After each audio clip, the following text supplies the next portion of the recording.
Okay,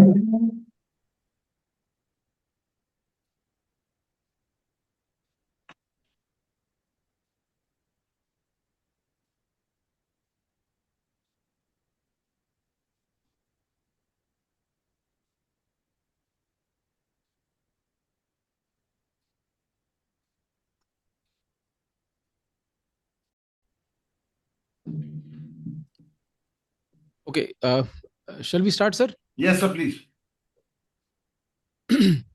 Okay, good evening, everybody. So this first session of this year, a very happy new year to you all.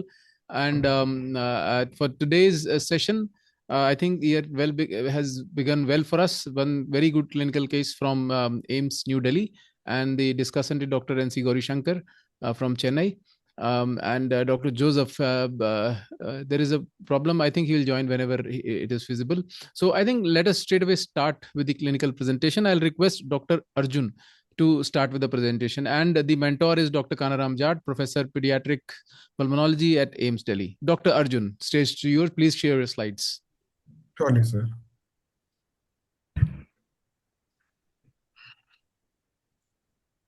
So, am I audible? Slides visible, moving? Yes, you are audible. Slides are visible. Please proceed. Right, sir. First of all, happy Republic Day to all. I'm Dr. Arjun Parihar. I'm a DM senior resident in the Division of Pediatric Pulmonology and Intensive Care at AIMS. And today I'll be taking you through an interesting case which we encountered. The theme of which was chronic cough, fever, and recurrent chest wall sinuses in a child. No card left entered. This session was moderated by my professor, Dr. Kanaram, sir. So, starting with the details, I'm presenting the case of Master K, who is a 13-year-old boy, resident of Atroli, which is a village about 30 to 35 kilometers away from Aligarh. The history was provided by the mother and the patient himself. So, the patient presented to us in November of this year with complaints of recurrent fever and cough of 6 months duration, which about 1.5 years back, and recurrent pus oozing sores on the chest for the last 1 year. Diving down into the history of presenting illness, the onset of fever and cough was in June 2024. Yeah. So, fever was low grade. I think Dr. Arjun, I think your voice is cracking. Can we? Hello, Dr. Gauri Shankar, is it cracking at your side also? Yes, yes. It is Unable to hear. Yes. So, Dr. Arjun, your voice. And the pattern of fever. The voice is cracking. Maybe the audio jack is Yes. to be pushed in. Sir, I'm presenting without the. Arjun, you may put your audio off.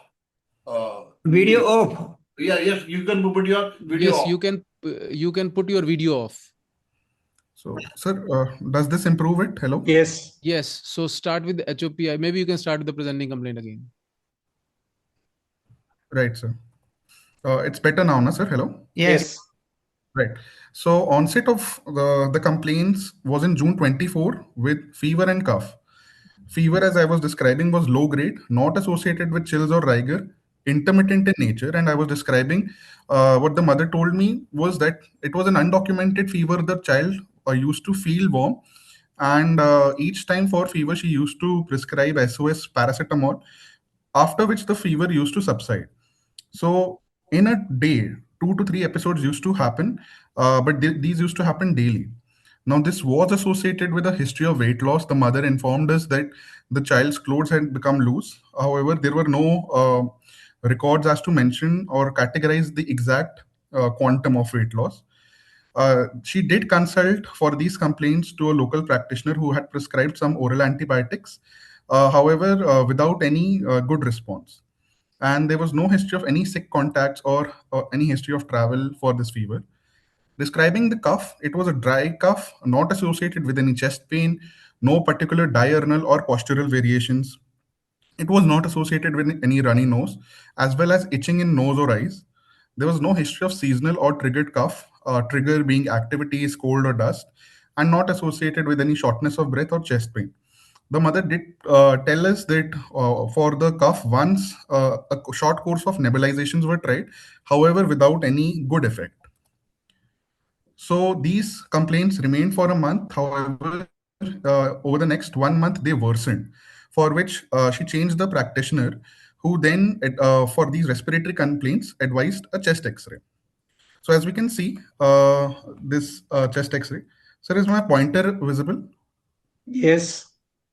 So as we can see that this is a predominant left hemithorax involvement with a complete radio opacity in the left side involving the lower and the middle zone.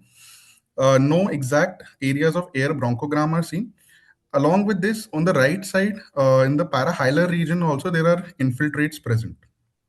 So, given this chronicity of the nature and this X-ray, the practitioner did evaluate for tuberculosis by sending sputum AFB and gene expert, which came out to be negative.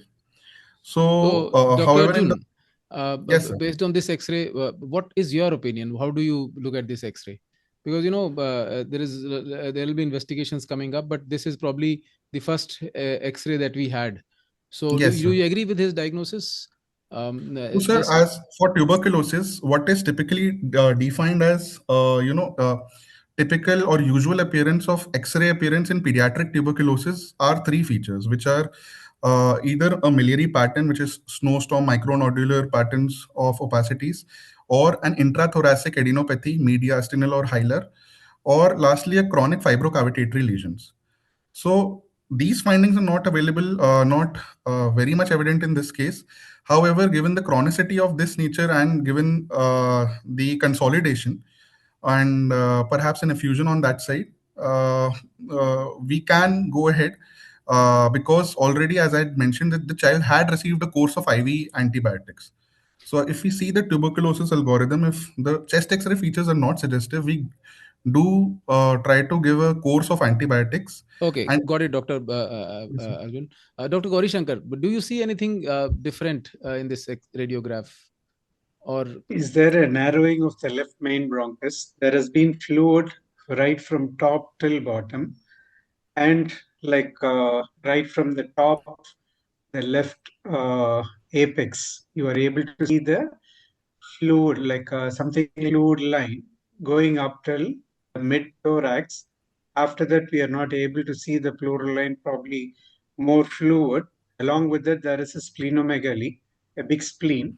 And right side, you have not only in the hilum, probably lower down also, you are able to see thickened bronchial walls. But not a very good X-ray, but these are the findings which I'm able to see. So by the time they had taken the X-ray in August, the disease has worsened. But one thing I want to ask, how was the fever? You said, was it every day from June to August 2024?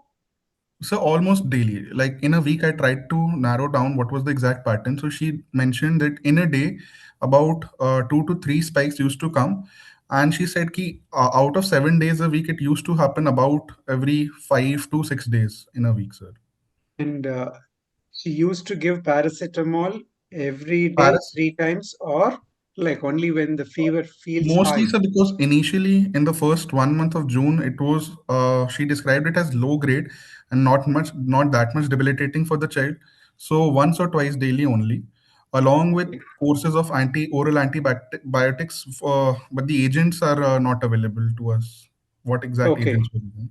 okay. And here with fever and cough, which was not productive, which was only dry, no postural variation, no response to bronchodilator. Yes, What do you sir. think the cause could be for the cough? So, sir, the child might have an like as we've discussed that there might be fluid on the left side. So, pleural effusion perhaps itself can trigger cough.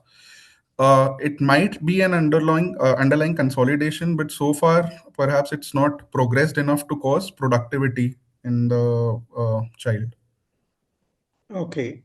If there is going to be any irritation to the airway by a node pressing in the mediastinum, can it cause cough, which will be non productive, which will not settle down with? your short-acting beta-2 agonists? Yes, sir. I'll agree to that explanation. Yes, sir. That could be a possibility. And as we have discussed that the LMB does show some narrowing over here.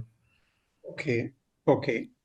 So you think it could be a parenchymal disease, not an airway disease, Yes, sir. and probably like associated with fluid and plus or minus something in the mediastinum causing an airway irritation. Okay. So At the this is onset. how we have in the 2 months. Okay, fine. So, just one more concern. If you look at the left side paratracheal region, uh, do you see a small bulge? Could it be a lymph node? Because Dr. Arjun, what do you think? The on the left side in the parasternal region. So over here, the Yes, point yes. where What is I'm this on. line? What is this line? Yes. So,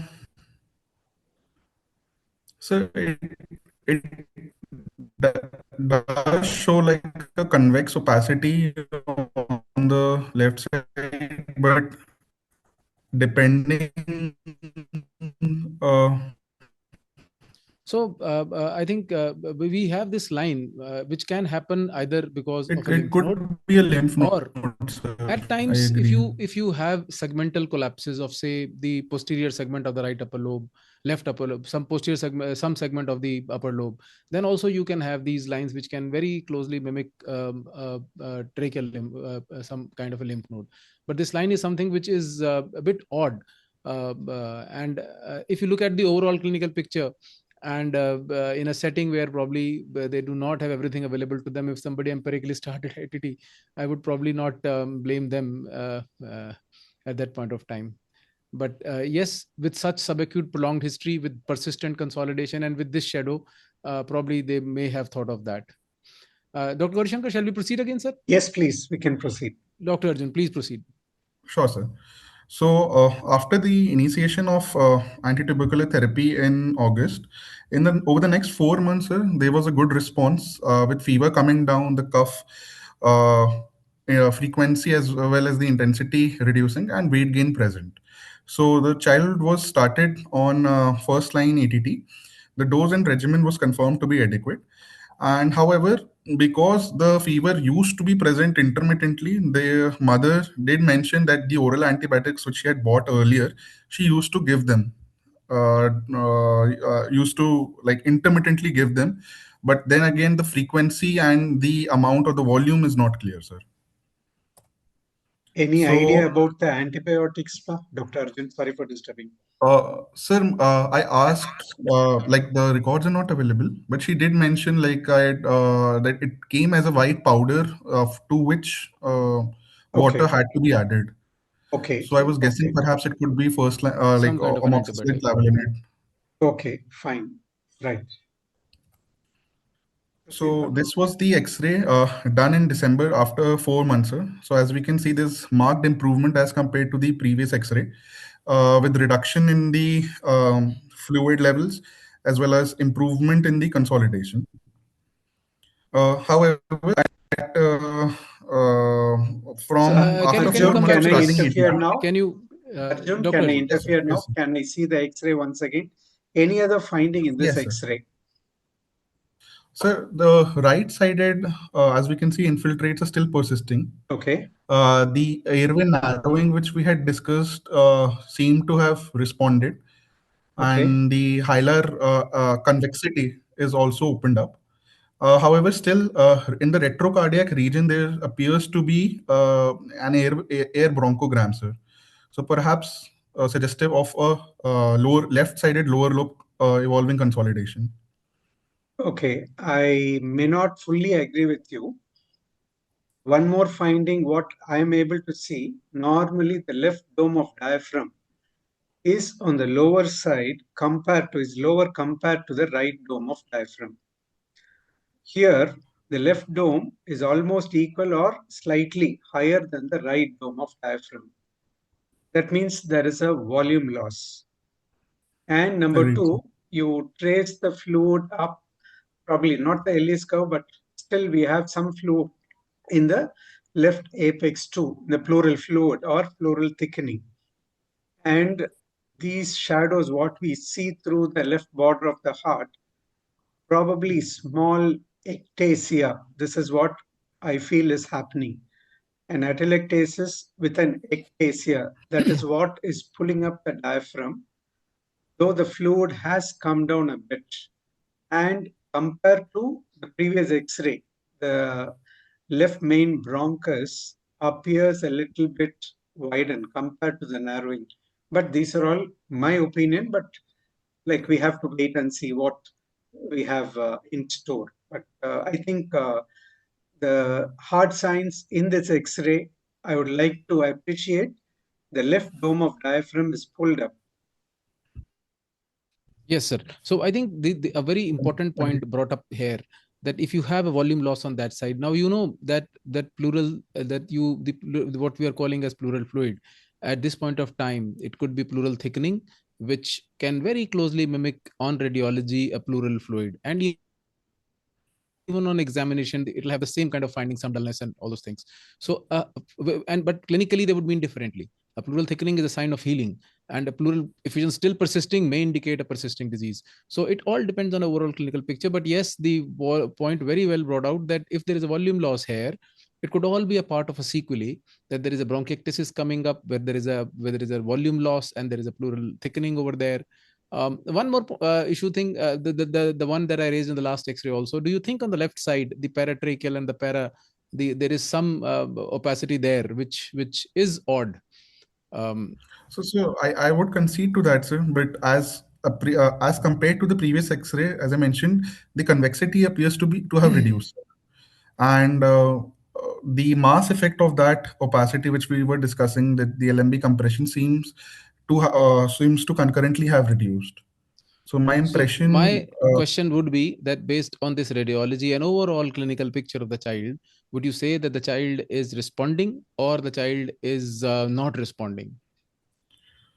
uh, so given the clinical picture and the X-ray appearance, I would Or conclude let me rephrase it. Let me rephrase it. That if suppose it was a TB, whether it responded completely or it left some sequelae, which is probably presenting with some kind of symptoms.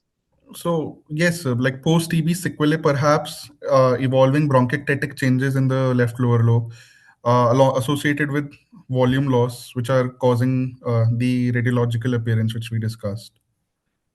So could it have been like the treating doctor, whether he should have had bronchoscopy, if possible, in the place where he had treated, or should he have ordered a CT scan? Sir, I would have preferred to get a CT scan done to find out exactly which bronchopulmonary segments are involved, to get a targeted BAL before bronchoscopy to increase the yield of this procedure, and Fine. at the same time also get a mediastinal window to look at the adenopathy and other such findings of tuberculosis. So very tough question Dr. Varishankar has asked. Yes, Choose yes, either of but these. In a center, probably they will do both. okay, but Either. at least CT nowadays it is there in every town, so probably that could have been a suggestion. Like that's the only thing. But proceed, like you have presented till now. Fine. So, Can we Dr. Aman, proceed? can I add something here? Yes, Dr. Kanaram. Even in the first time when the ATT was started empirically without microbiological confirmation, at that time I see Dr. Arjun mentioned there is the sputum. Although he mentioned in the history that there are no produced cup. So I'm not sure how they produce the sputum. Why did they send the sputum for that? So I think in first go also they said at least one gastric aspirate rather than the sputum, because there are no specific very obvious history of the sputum production. So it may be falsely negative also. So even sometimes if there is no facility for this bronchoscopy also, we can send them, although there is less, second time also gene expert. So at the even first go also, we should try maximum to document this microbiological confirmation for tuberculosis. Yes, so Yes. these days, an AFB doesn't hold much in store for us. So if you have a sample, that precious sample should be preferentially sent for a CV naught rather than AFB. You'll be wasting a very maybe if it is that the representative sample, it doesn't add much. Secondly, things like cough will be persisting in such scenario. If suppose it was a treated TB with sequelae, he can continue to have those kind of productive cough, and some probably fever also. If suppose somebody has not taught them a good physiotherapy, if suppose the TB has responded, even then he will continue to have these productive cough and some of a non-fever. So at times it becomes tricky. So that's why, as I said to Dr. Varishankar, that will end up doing going for the bug in terms of invasive investigation to get microbiology, and of course radiology also. Arjun, one more question. Sure, You sir. have given the ATT, like the doctor had given ATT. Can any of the ATT drugs cause fever in between? Any of the ATT drugs per se. Yeah.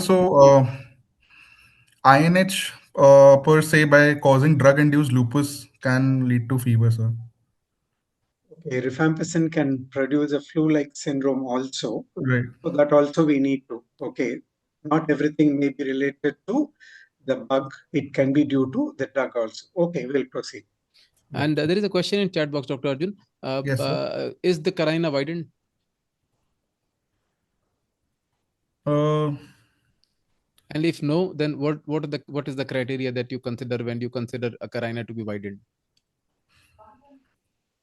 Sir, as we can see in this X-ray, the like both the right as well as the left main bronchus appear to be equidistant from the midline at an equal angle. So However, when we that's say not, angle, if you trace the medial lower ends of the main bronchus, yes, this one and that one, the angle made by this, if it is more than 90 degrees, we call it a carinal angle widening. Less than 90 degrees, it is less. So it looks more or less 90 degrees to me. Less than 90, I will say probably so- 85. We'll give the benefit of doubt Yes, to Arjun. so Yes, not fine. very wide, not very narrow, somewhere Right. in that gray zone. So probably we can say some narrowing may be there. So this again tells you that probably there is some lymph node subcarinal, some lymph node in the left paratracheal region may be there. Yes, you can proceed now. Yes, please. so after 4 months of ATT, as we've discussed, that clinically the child was improving with reduction in fever, cough, and weight gain. However, from December onwards, he started having developing a swelling in the left-sided lower back. So this initially was a single swelling, insidious in onset, initially grape-sized, which increased to a lemon-sized swelling, about 2 centimeters from the midline in the left lower back.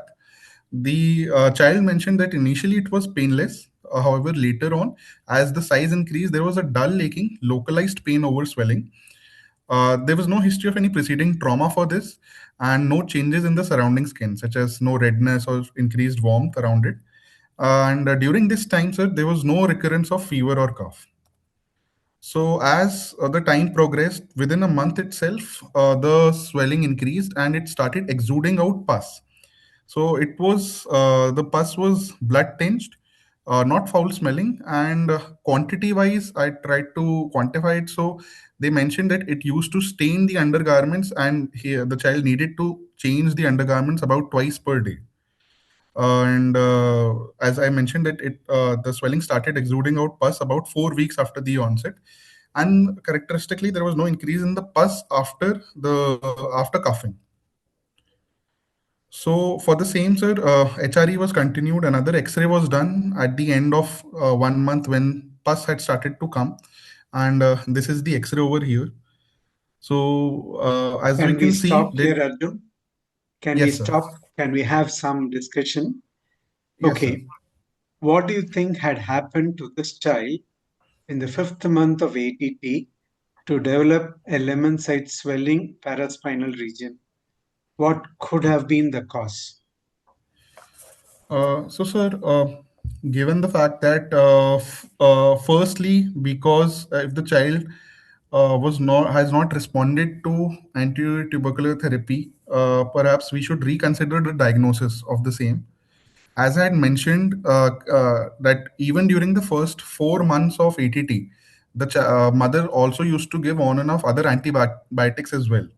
So perhaps instead of tuberculosis, it might be another chronic infection, which was not responding to ATT per se, but to those intermittent doses of oral antibiotics. And because those antibiotics were not given for a complete duration, the disease progressed, and thereby causing exudative purulent discharge from the back. So you think it could be a non-tuberculous etiology receiving anti-tuberculous drug? Yes, sir. That That is could be your possibility. So one what differentiation. infections can cause this type of problem? Is there any problem in the spine or in the pleura or in the lung? Or Uh, it's a combination of all? So, sir, perhaps it could be, as we discussed earlier, also that the X-rays were suggesting like lower lobe, perhaps a consolidation. So the consolidation might have broken free because of a partial response, and then being directly communicating through the chest wall. Because so far, as I'd mentioned, the pain over the swelling was localized. It was not associated with any spinal pain per se, and nor were there any symptoms suggestive of any neurological deficit to perhaps merit involvement of the spinal canal. Okay, you say it is not from the spine, vertebral body. So you Right, sir. think it is not TB. The only organism or among the rare organisms which can spread through variety of planes, it could be actinomycosis. This is a Yes, wild sir. guess, Right. but you said no signs of inflammation. Yes, sir. You said it is not foul smelling. You didn't tell about if it is not blood stained. Sir, blood Secretions are stains, always blood tinged or not blood tinged always. sir, intermittently per se. Like Intermittently, basically, they used to when they used to change the undergarment. The mother said yes, there was some reddish discoloration of the undergarment, suggestive of bloody discharge. at any time, have they seen anything like white color, gray color, Gran, black, or yellow discharge from it? uh, Pus or yellow so, color? so like yellowish pus mixed with tinged with blood. That is what the description was. But no granular discharge from these swellings. Okay. So this X-ray was taken only after the discharge started. Yes, sir. Okay. Can you tell me what is happening in this X-ray? So, sir, the ectatic changes which we had discussed seem to be persistent here. The effusion, as we had discussed, seems to have reduced. However, the opacity on the left lower zone seems to be increasing, sir.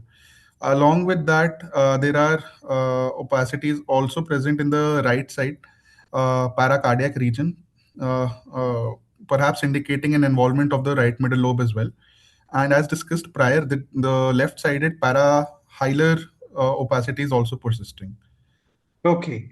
Fine. Proceed. So, for the same, sir, the ATT was So, continued, and Dr. Arjun, after. Dr. Arjun, Dr. Arjun, there is a question in Yes, chat sir. box. Can it be TB iris? So for TB iris to happen, like one of the diagnostic clues for TB iris would be recurrence of fever along with increased or worsening of the X-ray.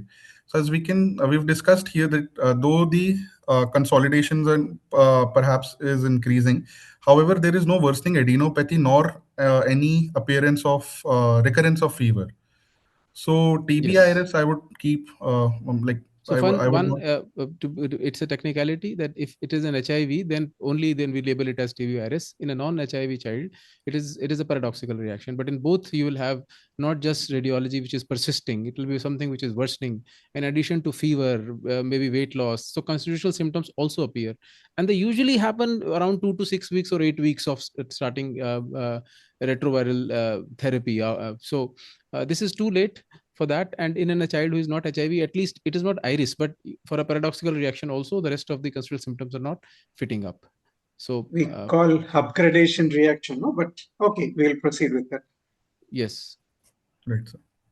So because the pus discharge was not responding even to the extension of the ATT by 2 months, therapeutic incision and drainage was done at a local hospital. Unfortunately, the no microbiological investigations were sent for the same, sir.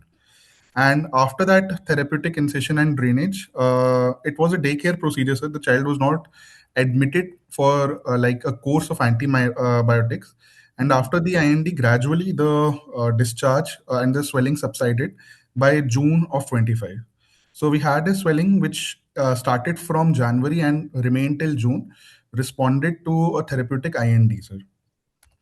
However, about 3 months later on, sir, in September 25, while the child was off ATT, he developed another swelling, this time in the front of the left chest, similar to chronology and characteristics as the previous one, a single insidious in onset. It was pebble-sized and had started oozing pus about 1 to 2 weeks later. Location, it was located about 3 centimeters lower and to the left of nipple. Again, associated with mild localized dull leaking pain, no, but no painful breathing, no history of preceding trauma, and no surrounding changes suggestive of inflammation. Again, not associated with any recurrence of fever or cough. And the pus was not increasing after coughing. So this this was the X-ray at that time. So at this time, the anterior there's a recurrence of an oozing boil. This time on the anterior side, sir. So what do you think is happening to this child before you examine? So, sir, what I feel in this case was either given the like so far, the history was not like I'll be discussing the past history also, but it is not suggestive of any immunosuppressive therapy. And the agents which we have discussed, such as actinomycetes and other agents such as perhaps nocardia, these are more prevalent to cause persistent sinus infections, more so in immunocompromised children because this child was had responded to ATT initially, however later on developed these swellings, recurrent swellings. Given the epidemiology, I think perhaps drug-resistant TB should also be kept high on cards. And because the we haven't given the appropriate antimicrobacterial therapy, there is progressive disease and which is causing this recurrent sinuses, sir. So here we don't know the bug. May not be TB, or you think it is going to be a drug-resistant TB. It is going to be a The thing drug-resistant against TB. drug-resistant TB in this case would be that there was as overall, sir, the child was non-toxic. There was no recurrence of fever, cough, or weight loss per se. So even drug-resistant TB is low on the list. Probably we do not know the bug. We have given anti-tuberculous drug. Anti-tuberculous drug also is an antibiotic. So child has been receiving antibiotic in the form of anti-TB drugs. This is what you have, like I was able to conclude till September 2025. Okay, Yes. So, fine. given Next. the partial response, sir, we can also consider non-tubercular, like NTM organisms, which are notoriously implicated in causing persistent sinuses. Very So, good. so we have either it is whether it is TB or alternative diagnosis, right, from NTMs or other bugs. And then, of course, as the chat box suggests, other things like is it some kind of an immunodeficiency behaving in an unusual way because the course is unusual.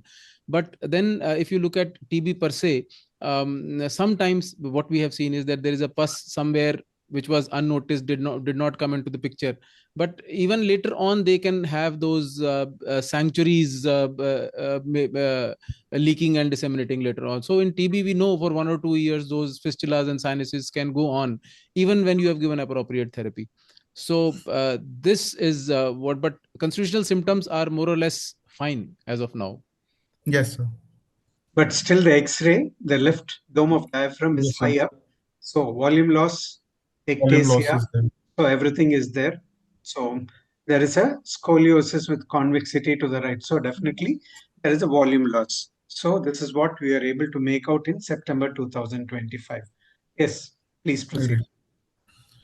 So, following the reappearance of following the recurrence of a swelling on the left side, a skin biopsy was done, sir, outside, which was suggested a chronic inflammation with granuloma, with negative AFB and gene expert. So given this histopathological finding, and the history of prior ATT was restarted, however, in continuation phase only. Despite restarting ATT in September, for the next 3 months, there was persistent discharge from the sinus when the child was referred to a higher center and had presented to us, sir. So that So concludes my here, HOA, sir. sorry for disturbing. So definitely, I think we are at a loss because the pediatrician had started ATT, extended the ATT even when it is not responding. Then once again, like there is no point in starting repeat like continuation when you know the lesion is not responding to your treatment. So probably like our NTEP has not gone deep into all the pediatricians who are treating TB in the periphery. We So need to the take dictum, steps. so the dictum that we follow is that in a failing regime, suppose it is a regime which is failing, you will not even add one drug.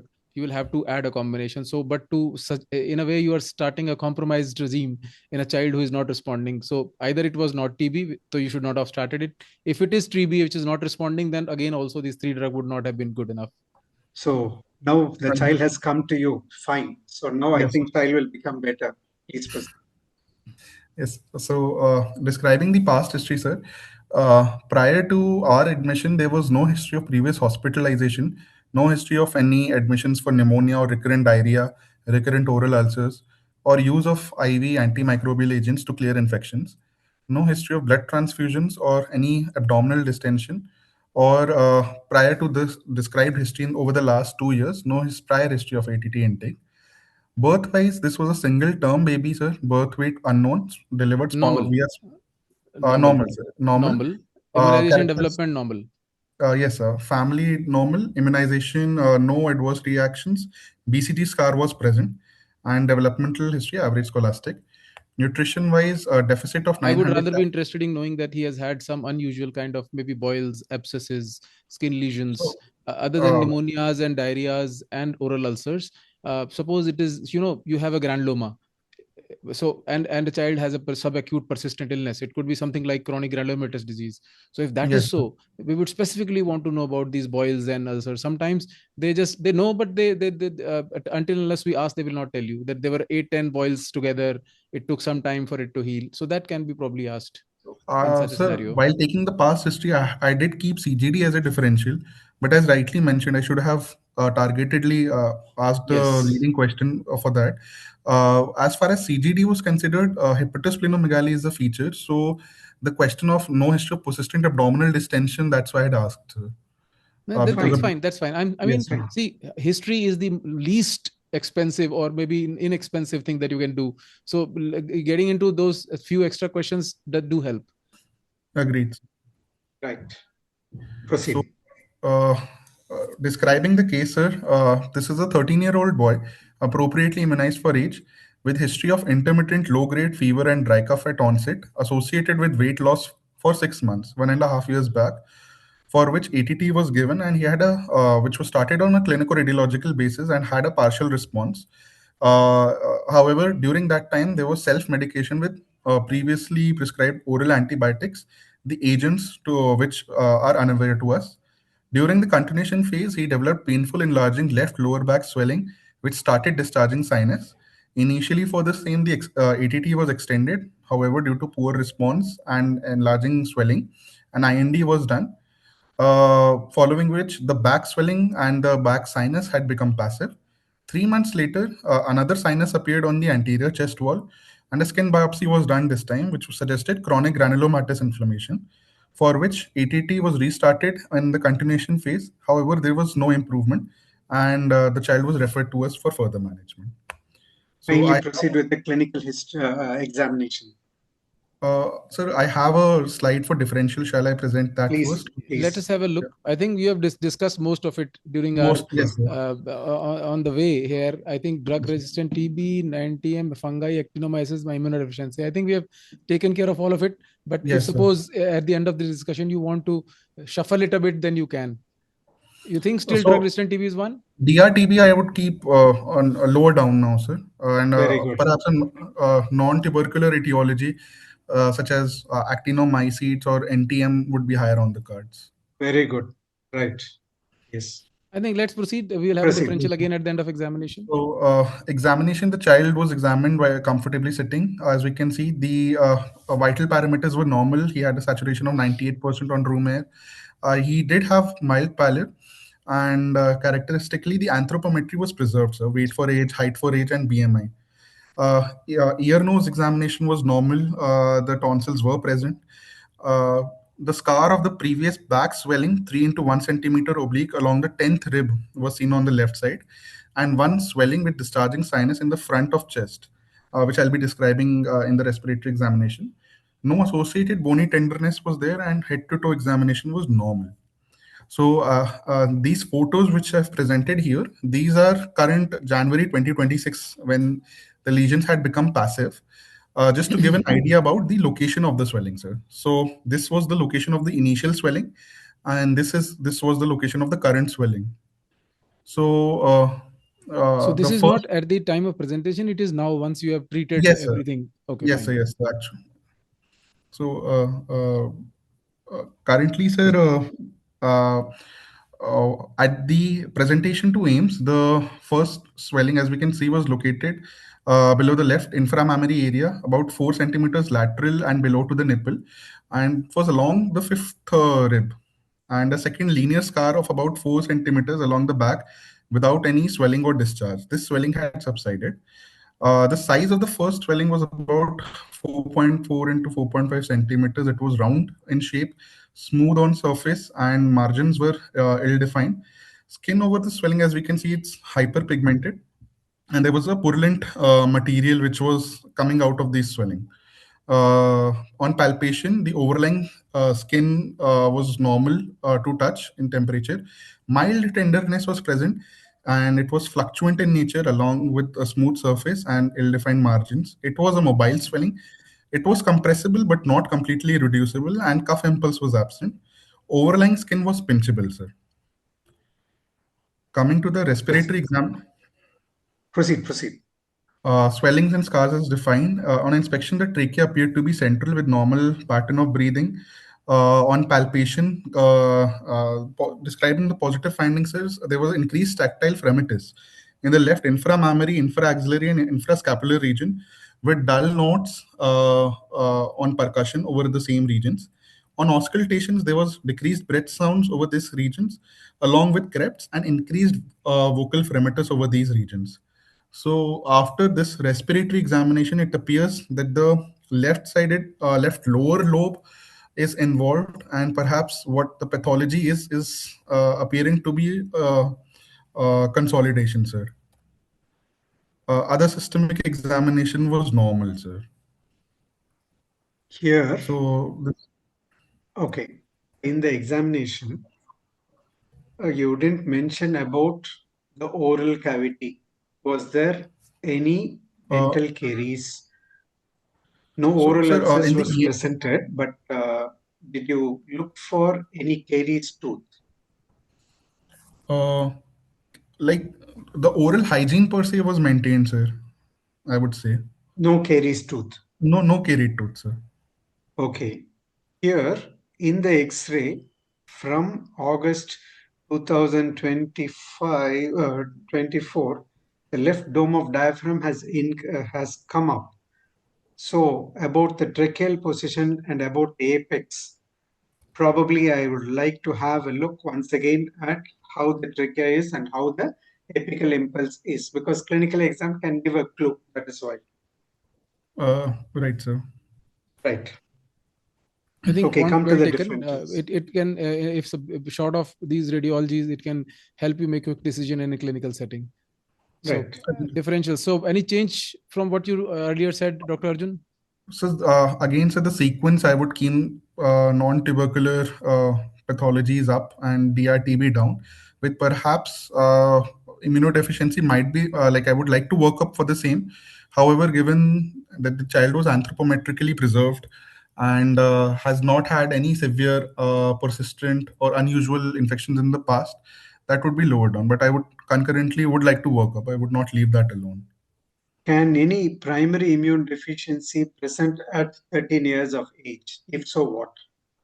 So, sir, given this clinical scenario where we can think of that the child is getting repeated tubercular infections. So one might think, and there was splenomegaly also in the X-ray which we had seen in August with discharging sinuses. So chronic granulomatous disease would be one. However, the point against it would be a late presentation, but again, the point for it would be the gender of the child. This is a boy. Second possibility could be an MSMD, so Mendelian susceptibility to mycobacterial diseases. So basically, phagocytic defects I would keep amongst the immunodeficiency spectra, sir. IL-12, CVID. Okay, we'll proceed. So this was this CT which they had presented to with which they had presented to us, sir. This was a CT done in September, sir, September 25. So this is the mediastinal window. So as we can see, sir, the like lower down, this is the contrast. These are the contrast images, and no appreciable like we were I discussing think this about is mediastinal non-contrast. This is retinopathy. non-contrast image. Is it contrast, non-contrast? Because the vessels are not The shining. upper one appeared to be so the upper one appeared to be these images appeared to be non-contrast, and the lower down Yes, appeared to be these are the contrast. ones which have contrast. These, Yes. yes, sir. Any volume loss on the left side?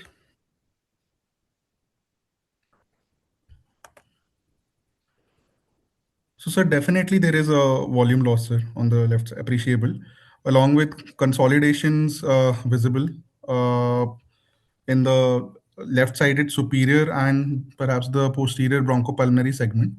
And characteristically, I'd like to point out the destruction of the rib, sir. Yes. Okay. It is there in the Like lower the side. rib is Yeah. seeming to be destroyed, and perhaps In the top row, and like coming to second the lung. Any Hello. comment on the lymph node? Yes, sir. So in the Lymph node. Any comment on the lymph node? sir, right-sided, just mild, Left sir, side. over here.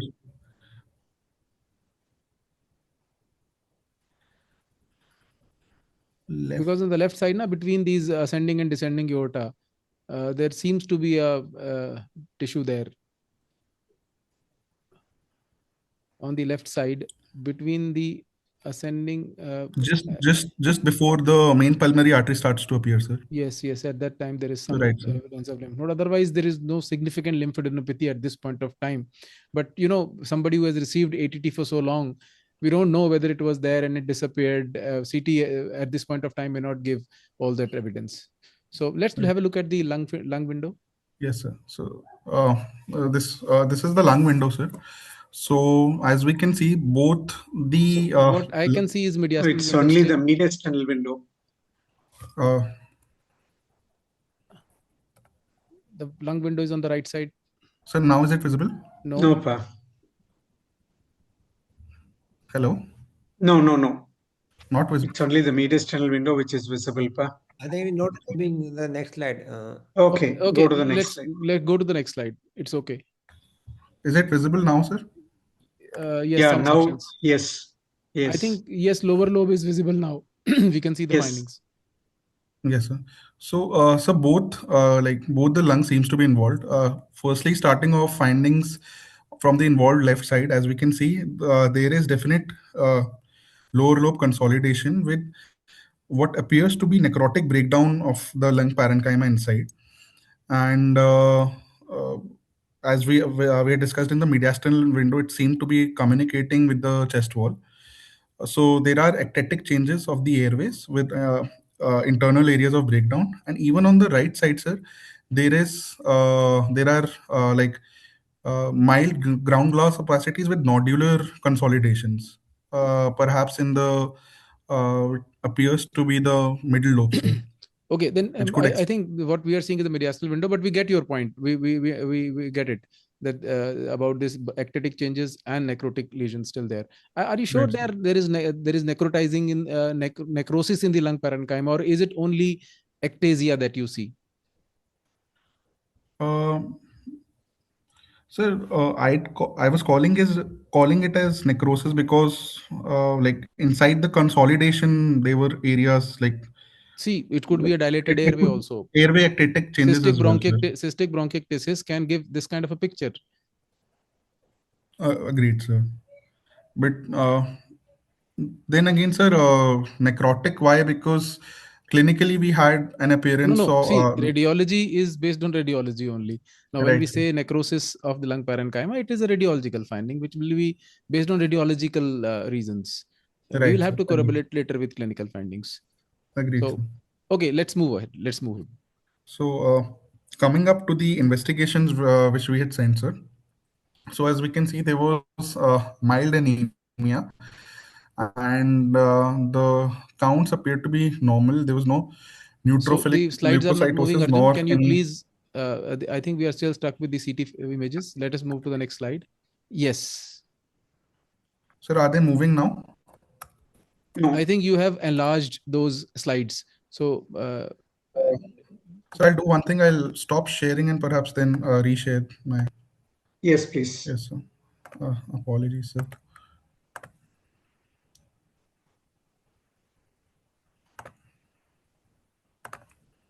So, sir, are they moving yes. now, sir? Yes. Slide number You have them. 30, 31. Are we there? Yes. Yes. Investigations, right? Right. So, so you can see the investigations, right? Yes, please. Yeah. So CBC showed anemia, sir, with no thrombocytopenia and normal TLC without any neutrophilic leukocytosis or lymphopenia. Biochemistry also grossly was normal. The pus discharge, which was coming from the anterior chest wall sinus, the cytology revealed elevated RBCs 20,000 with 11,000 lymphocytes, predominantly neutrophilic. Pus for Zn stain was negative, for KOH was negative, again negative, and for Gram stain was also negative. Uh, Septic biomarkers, so CRP was mildly elevated at 44 mg per dl. Ferritin was 275. Fungal workup wise, serum and BAL galactoman, BAL bronchoscopy with done later on. So it just presented galactoman findings here.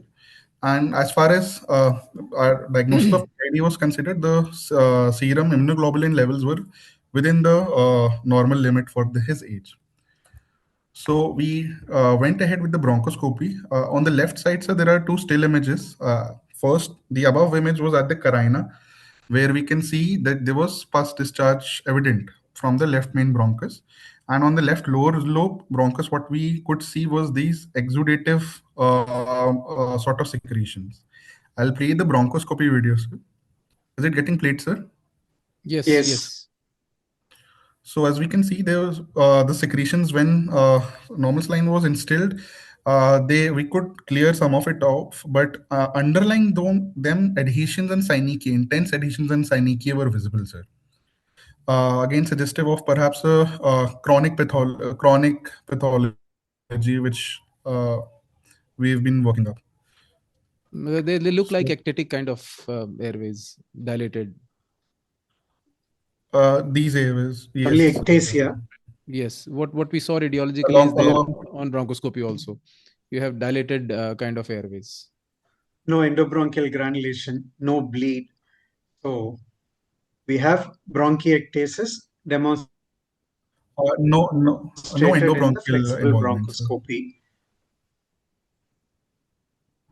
Agreed, sir.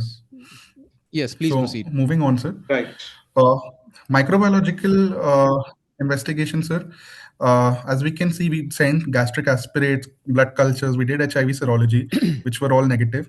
BAL, which we had sent, was Red stain and Gene Expert were negative. For Gram stain was negative.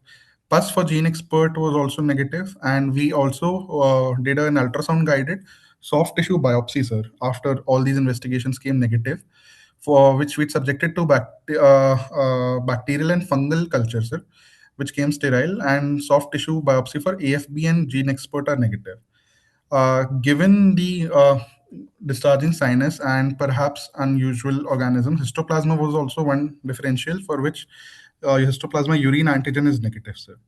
So So what is far, missing to me is midget. Did we sell liquid culture for yes, TB? liquid culture was sent, sir. The reports of which were awaited to us.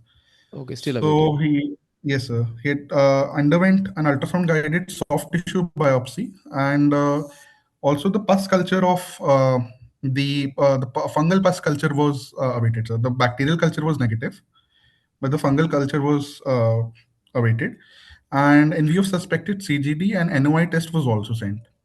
Now, because after the soft tissue biopsy, the discharging sinus had become passive and this child did not have any fever, so we elected to send him home with an advice to return to us with the biopsy, firstly with the histopathology report and with the pending pus cultures and the MGIT reports. We did consider, given that the Gene Expert for all the samples were negative, a rib biopsy, given that the rib was destroyed on that side. However, after having consultation with ortho and radio colleagues, we decided to defer it until histopathology and other results were available, because it would be a high risk procedure in view of risk of pneumothorax.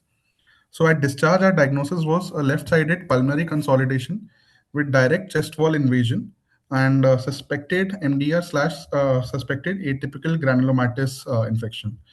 And we'd send this child home on oral analgesics with local site dressing and ask them to review with pending reports. So this child presented to us. Arjun, Yes, sir.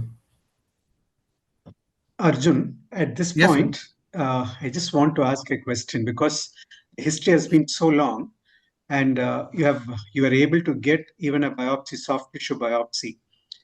Should we have done any further microbiological investigation? Because from the beginning, we know that we are off the track. That means the child was not responding in the usual way to anti-tuberculous drug. Okay, so we are barking at the wrong tree. So we are trying to find out the bug. When we are not able to get a positivity with CB-NAT, like in all specimens, should we do any other investigation, Sir, microbiological investigation, which is possible? thinking now retrospectively, so as we had considered a differential of actinomycetes, and we know that actinomyces is an Yes, anaerobic organism. So perhaps sending pus cultures in an yes. dedicated anaerobic media could have been offered upfront as well, sir. Probably culture, we may not be able to have a positive. Being in Ames, I think you'll have access to multidorf or 16 as rRNA. Probably I don't think unless we find the bug, we may not be able to proceed in this child. And NTM probably lower down. This is what I feel. And in between, the mother was giving a white colored powder, mixing with water and giving. Probably it's a co-amoxiclav, and that could have also reduced the symptoms to some extent in adequate dosage, inadequate duration. So probably we need to probably this suspected multi-drug resistant. I will not Lower down. put this Right. atypical chronic granulomatous infection is first one. Probably immune deficiency, but my pointer will be towards actinomycosis because this can be a mimicker with TB also, and it can cross through planes. It has destroyed the lung, it has destroyed the bone, it has destroyed the soft tissue and come out of the skin also. So can it be, or probably this is what I will think. I will rule out. Only if I rule out that I will think of other things. because of the long duration. This is what my view will be. But what did you do now? Sir, so fortunately for us, one of the microbiological investigations which we had sent, which was the pus fungal culture, came out to be positive at follow-up, sir. So Wow. what it revealed was just before that, sir, the histopath report was available to us. Again, sort of non-conclusive, showing just features of chronic inflammation, no granulomas of fungal elements this time around with the negative AFP. Right. So the pus fungal culture came out to be positive for nocardia, sir. Wow. So, which was sensitive to Septran, linezolid, ceftriaxone, ciproflox, minocycline, and amikacin, resistant to amoxicillin. And concurrently, to our surprise as well, CGD was reported to be low, with a patient's NOI score of 1.03 versus a control of 34.6%.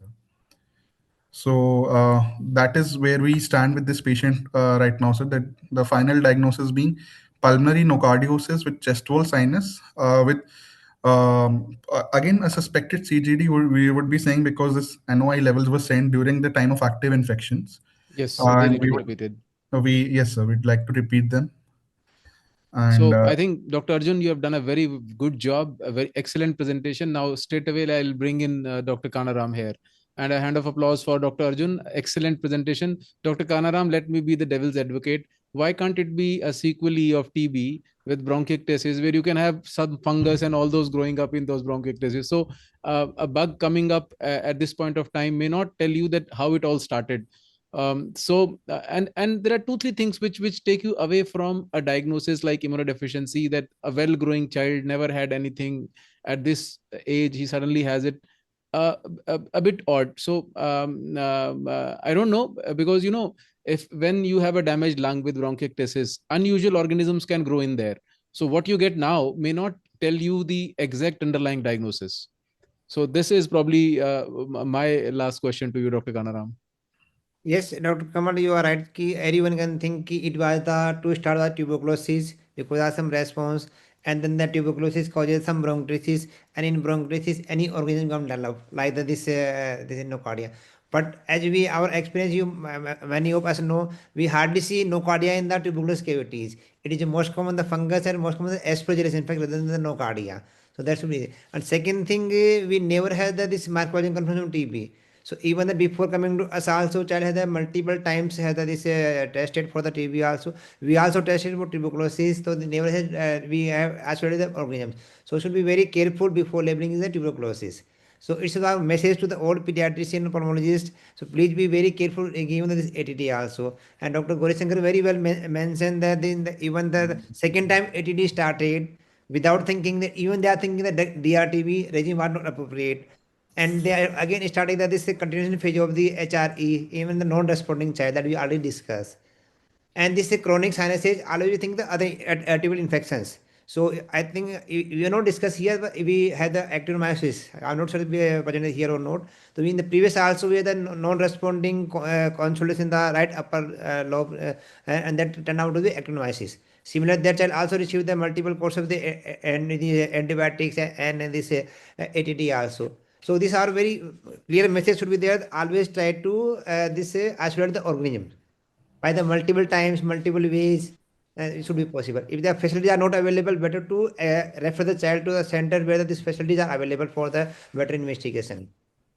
Thank you, Dr. Dr. Gauri Shankar. Any questions Yes, from your I side? have a question to Dr. Kanaram.